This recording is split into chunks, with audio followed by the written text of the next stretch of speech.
ఈరోజు నిన్నమన్న మీరు టీవీలలో పేపర్లలో పోలీసులు కేసులు నమోదు చేసి వాటికి ప్రచారం కల్పించిన వాళ్ళను పిలిచి పోలీస్ స్టేషన్లలో విచారించడం జరిగింది.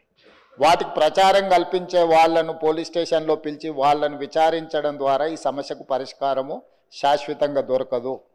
వీటిని నిర్వహించే వాళ్ళు, వీటిని ప్రమోట్ చేసేవాళ్ళు, చివరికి ఈ యాప్ల ద్వారా లబ్ధి పొందుతున్న వాళ్ళను వీళ్ళందరినీ పూర్తి స్థాయిలో విచారించి కఠినమైన చర్యలు తీసుకున్నప్పుడే ఈ సమస్యకు పరిష్కారం దొరుకుతుంది అధ్యక్ష.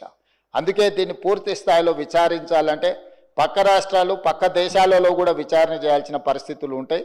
అందుకే పూర్తి స్థాయిలో అన్ని అధికారాలు కట్టబెట్టే విధంగా ఒక స్పెషల్ ఇన్వెస్టిగేషన్ టీం ఏర్పాటు చేసి ఈ రాష్ట్ర ప్రభుత్వం వాళ్ళ మీద పూర్తి స్థాయిలో చర్యలు తీసుకోవాలని నిర్ణయం తీసుకున్నారు. తమ ద్వారా ఈ సభకు, సభ్యులందరికీ, తెలంగాణ సమాజానికి ఒక స్పష్టమైన ప్రభుత్వ విధానాన్ని మేము పంపించదలుచుకున్నాము.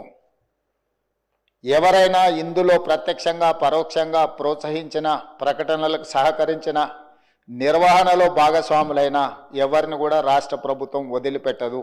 ఈ రాష్ట్రంలో ఖచ్చితంగా ఇలాంటి సైబర్ నేరాల పట్ల కఠినంగా మేము వ్యవహరించడం జరుగుతుంది. రాష్ట్ర ప్రభుత్వం అప్రమత్తంగా ఉంటుంది, ఇలాంటి నేరగాళ్ల పట్ల కఠినంగా వ్యవహరిస్తుంది.